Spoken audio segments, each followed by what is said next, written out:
So hello everyone, this is Isneha. Welcome back to my channel. So today is lecture number 5 of our organ series. So guys, जिसने भी मेरी इससे पहले वाली videos नहीं देखी हैं तो फटाफट से जाकर देख लीजिए. सो गाइज आज के लेक्चर में हम पढ़ने वाले हैं कुछ इंपॉर्टेंट टर्मिनोलॉजीज कि हेल्थ क्या होता है, डिजीज, क्योर, वाइटल फोर्स, ये सारी चीजें क्या होती हैं. तो हम हेल्थ को पढ़ने वाले हैं कि मॉडर्न कॉन्सेप्ट से हेल्थ को कैसे डिफाइन करा गया है और हेनीमैन कॉन्सेप्ट ने हेल्थ को कैसे डिफाइन करा गया है. इन सब चीजों के बारे में हम आज के लेक्चर में डिटेल में पढ़ने वाले हैं. सो गाइज फटाफट से हम स्टार्ट करते हैं इस लेक्चर को बिना अपना वेस्ट करे हुए टाइम. तो चलिए स्टार्ट करते हैं.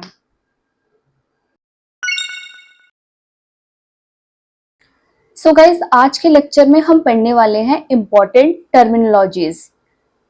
तो कुछ इंपॉर्टेंट टर्मिनोलॉजीज हैं जो कि हमारे एग्जाम्स में आती हैं, जैसे कि हेल्थ हो गया, डिजीज हो गया, क्योर, वाइटल फोर्स क्या होता है. तो ये सारे क्वेश्चन हमारे 5 नंबर का क्वेश्चन आ जाता है एग्जाम में.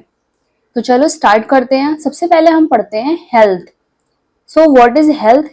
हेल्थ को हम पढ़ेंगे दो डेफिनेशन में. एक तो मॉडर्न कॉन्सेप्ट क्या बोलता है, दूसरा हेनीमैन का कॉन्सेप्ट क्या कहता है हेल्थ को लेकर.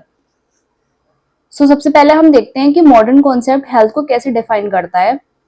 Health is a normal condition of life characterized by sensation of ease and comfort due to harmonious playing of vital force. Health एक normal condition है लाइफ की जो कैसे कैरेक्टराइज होती है, एकदम सेंसेशन ऑफ ईज, मतलब हेल्थ में बिल्कुल ईज है, बिल्कुल कंफर्ट है और हारमोनियस प्ले हो रहा है हमारा वाइटल फोर्स. उसमें कुछ भी डिस्कंफर्ट वाली ऐसी चीज नहीं है. सो हेनीमैन कॉन्सेप्ट क्या बोलता है. अकॉर्डिंग टू अफोरिज्म 9, हेल्थ को किस में एक्सप्लेन करा गया है, aphorism 9 of organon of medicine में एक्सप्लेन करा गया है. सो health is a condition in which the spiritual vital force rules with unbounded sway and retains all the part of organism in admirable harmonious vital operation as regard both sensation and function. तो हमारे जो Hahnemann है वो बोलते हैं कि health एक वो कंडीशन है जिसमें जो हमारा स्पिरिचुअल वाइटल फोर्स है वो किसको रूल करता है, रूल करता है विद अनबाउंडेड स्वे के साथ, और सारे पार्ट जो होते हैं ऑर्गेनिज्म के वो रिटेन करता है इन एडमायरेबल हार्मोनियस वाइटल ऑपरेशन. मतलब सारे पार्ट का एकदम नॉर्मल फंक्शन हो रहा है, सारे वाइटल फंक्शंस एकदम नॉर्मल है, एकदम हार्मोनियस है. एज रिगार्ड सेंसेशन और फंक्शन, जो वाइटल सेंसेशन और फंक्शन है वो एकदम हार्मोनियस है, एकदम स्मूथ है. सो इसको हम बोलते हैं हेल्थ. सो नेक्स्ट टर्मिनोलॉजी देखते हैं हम डिजीज. अब डिजीज को भी ऐसे ही मॉडर्न कॉन्सेप्ट और हेनीमैन कॉन्सेप्ट में एक्सप्लेन करा गया है. सो मॉडर्न कॉन्सेप्ट में डिजीज को कैसे देखते हैं. Disease is the abnormally altered state of life characterized by sensation of uneasiness and discomfort due to dynamic derangement of vital force. इसका क्या मतलब हुआ, डिसीज वो एबनॉर्मल अल्टर स्टेट है लाइफ की जिसको हम कैरेक्टराइज करते हैं सेंसेशन, जिसमें बहुत ज्यादा अनईजीनेस, डिस्कम्फर्ट रहता है, और जो हमारा वाइटल फोर्स है इसमें वो भी डिरेंजमेंट हो जाता है उसका भी. ओके, तो अब हेनीमैन कॉन्सेप्ट में देखते हैं. तो हेनीमैन के कॉन्सेप्ट में उन्होंने aphorism 11 of organon of medicine में डिजीज को एक्सप्लेन करा गया है.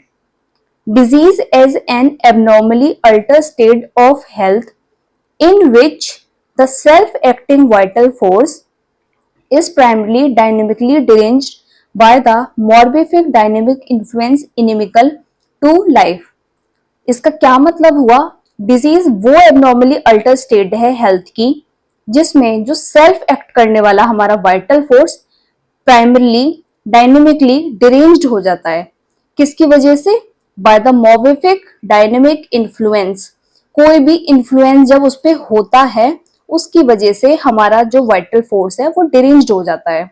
मतलब कोई भी डिजीज की वजह से हमारा वाइटल फोर्स डिरेंज्ड हो जाता है, इसको हम डिजीज बोलते हैं. नेक्स्ट देखते हैं हम क्योर. क्योर क्या होता है.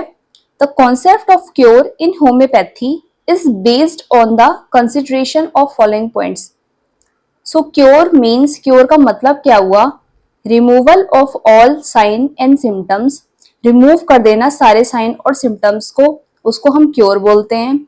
Second, restoration of the original healthy state of organism, और जो पुरानी मतलब जो ओरिजिनल स्टेट है, हेल्दी स्टेट है ऑर्गेनिज्म की, उसको रिस्टोर करना, उसको हम क्योर बोलते हैं।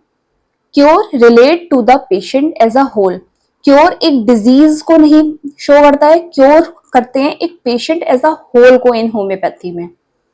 Surgical removal of local external manifestation is not cure, मतलब जब जो सर्जिकल रिमूवल होता है हमारा लोकल एक्सटर्नल मैनिफेस्टेशन का, उसको हम क्योर नहीं बोलते हैं। It must follows Hering's law of cure, ये क्योर जो है वो किसको फॉलो करता है? हेरिंग्स लॉ ऑफ क्योर को, जो हम आगे पढ़ेंगे। नेक्स्ट हमारा वाइटल फोर्स क्या होता है?